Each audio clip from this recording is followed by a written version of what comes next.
Niajua say, imagine for entire year kumekuwa na COVID pandemic. Bei ya life imepanda, bei ya mafuta iko very high. Mathiri ukiingia mwezi ingia watu 4 ama 5, unaingia watu kadhaa. Yani kuna social distance kwa gari, kwa matatu. Kwa ndege hakuna social distance, kwa train hakuna social distance. Lakini watu wanatumia mathiri kila siku, lazima ufanye social distance. What else? Wakati lockdown ilianza last year, watu waliumia sana. Then almost end of last year ikaliftiwa kidogo, watu wakafungua mabiashara zao, mahoteli, mabar, restaurants, salon, gyms kafunguliwa. Watu wameanza kusema ni haje ni kubaya, lakini at least niko na kazi.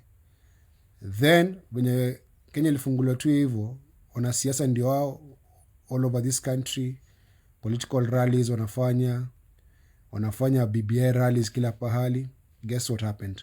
COVID ikapanda. Wewe as a citizen of this country ulikuwa unavaa mask, unaosha mikono, unalipa bus fare bei ya juu ndio msifinyane kwa gari. Wewe ulikuwa follow every protocol government ili put in place.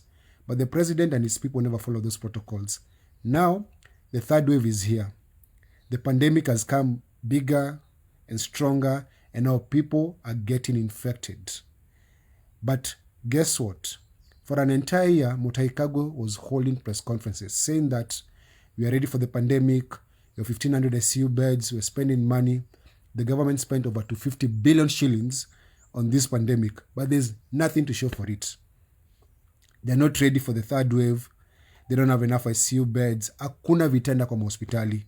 Saa hii ukiona mtu mgonjwa, either ngoje mwenye kwa kitanda apone ama akufe ndio upate space. No space guaranteed. So what does Uhuru do? Instead of punishing the people who were supposed to ensure that the pandemic they were ready for the third wave, ama kuensure kwamba Kagwe and the Ministry of Health people did their job, now the people who stole money from KEMSA have been investigated, arrested and jailed, Uhuru has decided that we all lose our jobs. How does he do that? By locking down this country again. Why did he lock us down?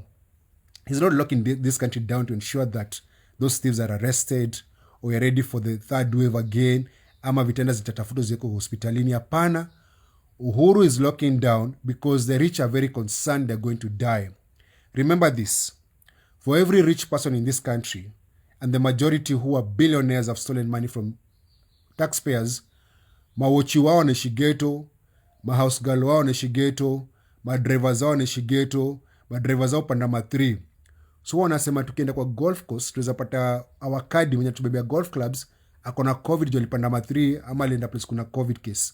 So hawa dosi wanagopa. By the way, hii infection ikienda kwa wananchi saa juu most of the time imekuwa napata kwa wale wenye si kila mtu wanaingia kwa ofisi kubwa kubwa. Saa zingine wanaona kwamba if we get the infections going at this rate we shall die.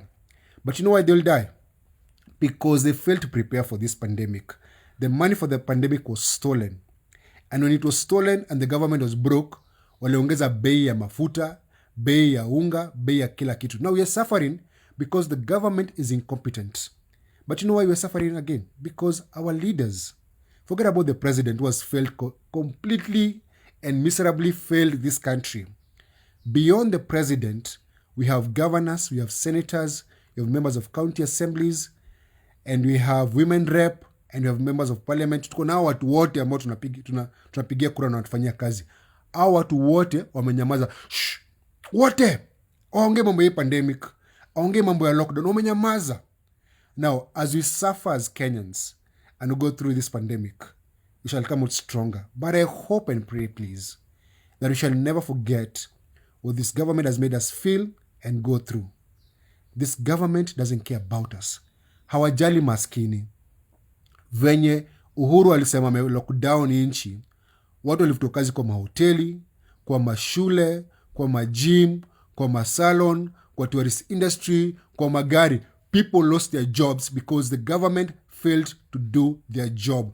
Tunalipa wasee na kazi yao si kufanya kazi, ni kulewa tu na kufanya political rallies. So let me tell you people, we are alone. This is a time to come together. I know normally si wa Kenya tusemanga kabila yangu. Hapa kuna kabila bro. Hapa kuna kabila sister. Tuko peke yetu. Saa hii wewe na kabila yako kama ni Msapere, uweze enda kwa box kusema mimi ni Mkikuyu nipatie ni pesa. Kama wewe ni mjaka uweze kusema matri shukisha bei, mimi ni mjaluo, Raila kona handshake. Kama wewe ni mkale uweze na Western kule bure, utalipishwa. The point is we are on our own. Hapa kuna mambo ya tribe unity. Let our poverty and our problems bring us together. If you're suffering as a Kenyan, if you're suffering right now, ask yourself, the leader that you queued to vote for, ako wapi? Mbona ongela hii maneno, hata kabla hii lockdown, hii mambo ya mafuta, kuna kiongozi wowote aliongelea mambo ya mafuta? People, we are suffering. Mambo ni mabaya and we are on our own. Right now, ukisoma magazeti wanasema how this lockdown is affecting BBI. We don't care about BBI. We care about our stomachs, what you're going to eat. We care about our kids, about our schools, watu wanaenda shule wapi, ama shule zitafunguliwa. Hizo ni shida zetu. BBI sio shida yetu wase. So naomba tu, wherever you are in this country, jifikirie. Let us come together because these leaders wanatubeba ujinga sana. They see us as their slaves. They wake up, they do whatever they want with us. Whether they lock down or they open up, wenye wanajisikia tu. They don't care about you. Anakwambia ame lockdown country na mtu wako hajafika home. Ako bado shule yako Nairobi. Ama ako Thika, ama ako wherever. So wase, tujanjaruke wase. Don't forget the reason why you're suffering is because our leaders have failed us. Not you. Wewe ulifuata sheria, ulivaa mask, ukosha mikono, uka social distance, hawakufanya hizo vitu zote. We followed the law, they broke the law, they broke the law, we suffer. Hao ndo wali float COVID regulations na COVID rules. They were never arrested, they were never beaten, they were never shot, they never suffered. We who followed every single protocol were suffering because of them. Never forget that. Never forget that. Because next year we have an election and you have a chance to revenge. Kura yako ni nguvu yako. Our revenge will be served cold and in the morning. And every single one of them must go home. Stay safe, sanitize, wear a mask.